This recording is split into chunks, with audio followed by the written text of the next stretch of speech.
askere gidince başladı. Askere gidince 81'de. 81 miydi? Oğlan askere gitti oldu oğlum.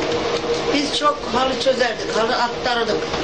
Çok köyümüzün herkes ekmek sağ olsun diye, gençler mesle olsun diye çok halı dokuttuk, örgettim ben. Bu askere gitti olunca babasına dedim ki ne? Bu oğlan askere gidecek ya dedim, bunun filan haberi yok. Bu dükkanı ne edeceğiz dedim. O da dedi ki ne kapatırız dedi. Kapatalım mı dedim, bak Ispartalar hep satıyoruz, dükkanımızı kapatalım mı hiç dedim. Kapatırım dedi. Yine dedim ben ona kapatalım mı hiç dedim, kendimiz çalışalım dedim. O da bana dedi ki sen yanımda çalışırsan dedi. Ben de ona demişim ki ne, aman sen de her erkeğisini bana istediğim demişim. O da bana varlığını öyle dedi ki vallahi kapatırım dedi. Ya benimle çalışırsın ya da kapatırım dedi.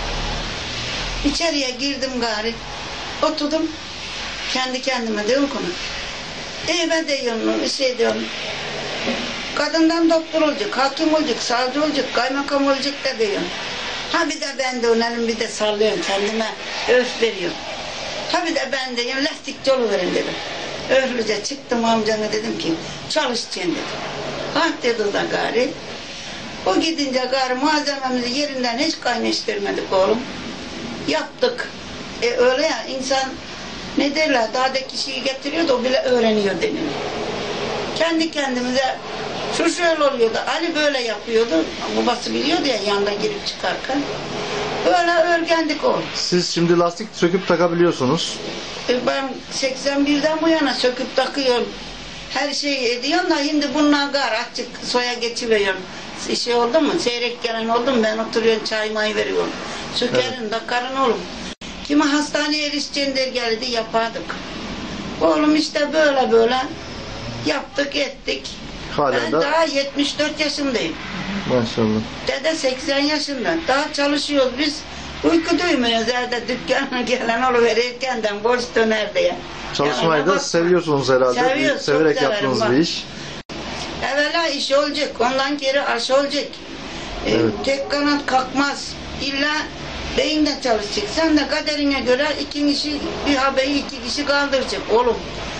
Tek başına olmuyor. Bu yaşımdan kere keşke alaymışım.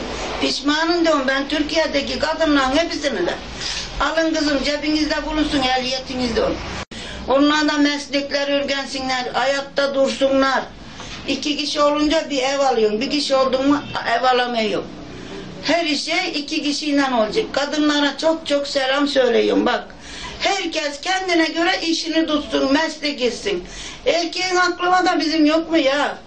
Bizim de var aklımız. Türk oğlu, Türk vatan, Türk kadınıyız biz.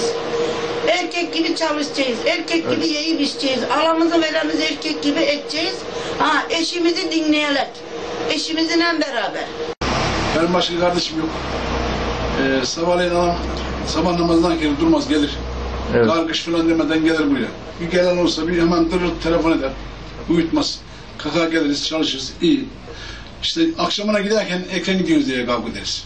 Anam erkenin açık daha durur. Erken gitmen derin. Yolda yolakta kalan sabahları geç geleyim diye çekişir. Bunlara iyi çekişiyor. Anam durmaz. Babam da durmaz. Gelen benim şikayetim şu. Gelen müşteri diyor ki ya diyor bu kadını buraya niye getiriyorsun diyor. Bu adam buraya niye getiriyor diyor. Bana niye bunu? De arkadaş sen götür.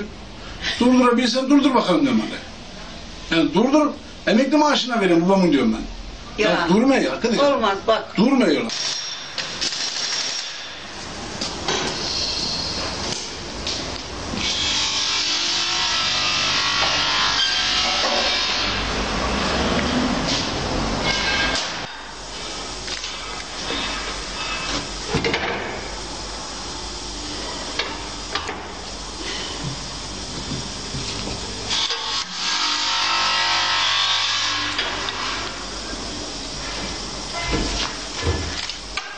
Birinci şeyim ehliyetine çocuklarınızı yapın. Aman kızım kör kalmayalım. Türk oğlu Türk kadını yaşayalım.